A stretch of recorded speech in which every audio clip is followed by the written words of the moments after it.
नमस्कार मैत्रिणींनो, आजी नातू या यूट्यूब चॅनलवर आपल्या सर्वांचे स्वागत आहे. आज मी आपल्याला अश्विन कृष्ण पक्षात येणारी रमा एकादशीचे महात्म्य ऐकवणार आहे. चला तर मग नीट चित्त देऊन ऐका. श्रीकृष्ण म्हणाले की आता तुला रमा एकादशीचे महात्म्य सांगतो, ते नीट चित्त देऊन ऐक. पूर्वी या पृथ्वीवर मुचुकुंद नावाचा चक्रवर्ती राजा राज्य करीत होता. तो अत्यंत पराक्रमी व सकळ गुणसंपन्न असा होता. तो देवाचे दैत्यापासून वेळोवेळी संरक्षण करीत असे. त्याला चंद्रभागा नावाची एक सुंदर व सद्गुणी मुलगी होती. जेव्हा ती उपवर झाली तेव्हा तिचा विवाह शोभन नावाच्या राजपुत्राबरोबर केला. तो कुलशीलाने व सद्गुणाने युक्त असून सुंदर होता. विवाह अत्यंत थाटाने झाला. या कार्यात स्वर्गाधिपती इंद्र मुचुकुंदाच्या बाजूने कारभारी होता. दानधर्माचा पूर लोटला होता. विवाह झाल्यावर दिवाळ सणानिमित्त शोभन सासऱ्याच्या घरी आला होता. पुढे बरेच दिवस मुचुकुंदाने त्याला ठेवून घेतले होते. कार्तिक कृष्ण पक्षात दशमीचे दिवशी नगरात नेहमीप्रमाणे मुचुकुंदाने सेवकाकडून उदयिक रमा एकादशी आहे तरी कोणीही अन्न सेवन करू नये अशी दवंडी पेटविली. मुचुकुंदाची प्रजा धार्मिक होती, पण मनुष्याचा मनाचा ओढा विषयाकडे असल्यामुळे तो सर्वांना सत्कर्म करण्याकरता अगोदर सावध करीत असे. दुसऱ्या दिवशी एकादशीचे दिवशी नगरातील सर्व लोक स्नानादी नित्यकर्म करून व अन्न उदक वर्ज करून विष्णू मंदिरात प्रेमाने हरिनाम स्मरण करीत व भक्तिभावाने हरिकथा ऐकत बसले. पण मुचुकुंदाचा जावई शोभन आपल्या बायकोच्या महालात तिच्याशी गोष्टी करीत बसला. 2 प्रहरानंतर त्याला अत्यंत भूक लागून तो तिला म्हणाला की, लाडको, राजाच्या कालच्या दवंडीप्रमाणे आत्तापर्यंत मी उपवास करण्यात प्रयत्न केला आहे, पण आता मला हा उपवास सहन होईना. मला अत्यंत भूक लागली आहे. भुकेने माझा प्राण अत्यंत व्याकुळ होऊ लागला आहे. तरी मला काहीतरी खाण्याला दे. शोभनाचे ते भाषण ऐकल्यानंतर ती त्याची प्रार्थना करून म्हणाली की, महाराज, मला रमा एकादशी आहे. आज जर अन्न सेवन केले तर महत् पाप लागेल. या नगरात आज कोणीही लहान थोरसुद्धा, इतकेच नव्हे तर पशुपक्षीसुद्धा अन्न सेवन करीत नाहीत. तरी कृपा करून आज आपण उपोषण करावे. तिचे ते भाषण ऐकून त्याने लोकलज्जोत्सव व तिच्याकरिता उपवास करण्याचे ठरवले. कसा बसा दिवस निभावून नेला, पण रात्री मात्र त्याच्याने दम धरवेना.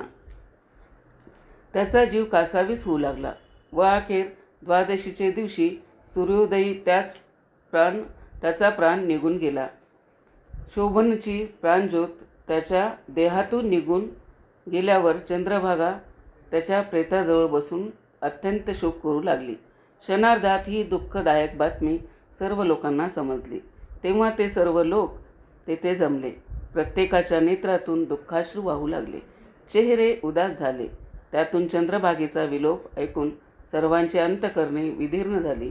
ती आक्रोश करून रडत असे, ऊर बडवून घेत असे आणि हंबरडा फोडून म्हणाली की, प्राणनाथा, उठा, तुम्हाला भूक लागली आहे ना? किती वेळ झोप घेणार? काल मी तुम्हाला खाण्याला अन्न दिले नाही म्हणून मजवर रागावलात का? महाराज, मी तुमची दासी, मज गरिबावर रागू नका. उठा, मजशी बोला, मी स्वयंपाक करते. माझ्या जीवितेश्वरा, एकदा तरी माझ्याकडे कृपादृष्टीने पाह हो. देवा, मी अनाथ झाले. मजवर हे दुःखाचे आकाश कोसळले. अशा प्रकारचा विलाप करीत ती जमिनीवर आपले कपाळ बडवून घेत असे. तेव्हा तत्त्वज्ञानी लोक तिच्याजवळ येऊन तिला म्हणाले की, हे महाभागे, कोणाकरिता शोक करतेस?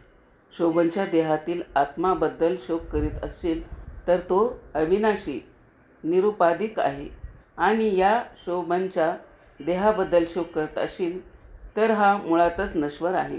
त्याबद्दल शोक करणे व्यर्थ आहे. समुद्रात लाटेमुळे एके ठिकाणी जमणारी काष्टे जशी लाटेमुळेच पुन्हा चोहोकडे विखरतात, तसेच या संसारात दैवगतीमुळे आई बाप, बहीण भाऊ, नवरा बायको या सदराखाली एके ठिकाणी जमणारे आत्मे दैवगतीमुळे पुन्हा दूर होतात, तेव्हा व्यर्थ शोक करण्यात काय हाशील आहे. अशा प्रकारे त्यांनी तिला नाना प्रकारचे उपदेश केला. तेव्हा तिने आपला शोक कमी केला. नंतर शोभनाच्या प्रेताला स्मशानात नेऊन अग्नी दिला. शोभन मृत्यू पावल्यानंतर एकादशी व्रताचे पुण्यामुळे तो मंदराचली देवलोकाला गेला. तेथे त्याच्या सौख्यात कोणत्याही प्रकारची कमतरता नव्हती. जणू काय दुसरा इंद्रच दुसऱ्या अमरावतीत वास्तव्य करीत आहे असं. एके दिवशी मुचुकुंदाच्या नगरीत सोमशर्मा नावाचा ब्राह्मण तीर्थयात्रा करीत मंदराचल पर्वतावरील देवी लोकी आला. तेथे शोभनची व त्याची गाठ पडली.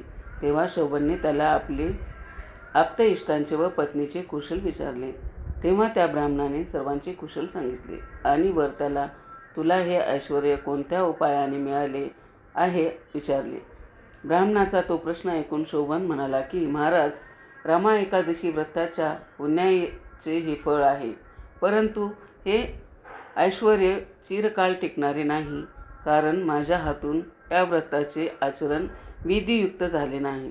तर आता तुम्ही माझी प्रिय पत्नी चंद्रभागा हिला माझा वृत्तांत कळवा, म्हणजे ती माझे हे ऐश्वर चिरकाळ टिकवण्याकरिता काहीतरी उपाय करील. ते ऐकून तो ब्राह्मण तिथून निघाला व मुचुकुंदाच्या नगरीत येऊन चंद्रभागेला भेटला आणि आत्तापर्यंत मंदराचल पर्वतावरील देवलोकातील पाहिलेल्या व शोभनाच्या तोंडून ऐकलेल्या सर्व प्रकारे त्याने तिला सांगितला. ब्राह्मणाच्या तोंडची ती शुभवार्ता ऐकून तिला आनंद झाला आणि ती म्हणाली की महाराज, माझ्या पतीची आणि माझी भेट करवा, मला तेथे घेऊन चला. महाराज, हा जळाबाहेर तडफडणारा मासा जाळात टाका, दीन अनाथ उघड्याला वस्त्र द्या, क्षुधिताला अन्न घाला. महाराज, मजवर एवढी कृपा करा. तिचे ते 2 शब्द भाषण ऐकून त्याचा अंतःकरणात दया उत्पन्न झाली व तिला तो मंदराचल पर्वतावरील दैवलोकी घेऊन गेला. तेथे शोभनला पाहताच तिला अत्यानंद झाला. जवळ जाताच दोघांनी एकमेकांनी प्रेमाने आलिंगन दिले.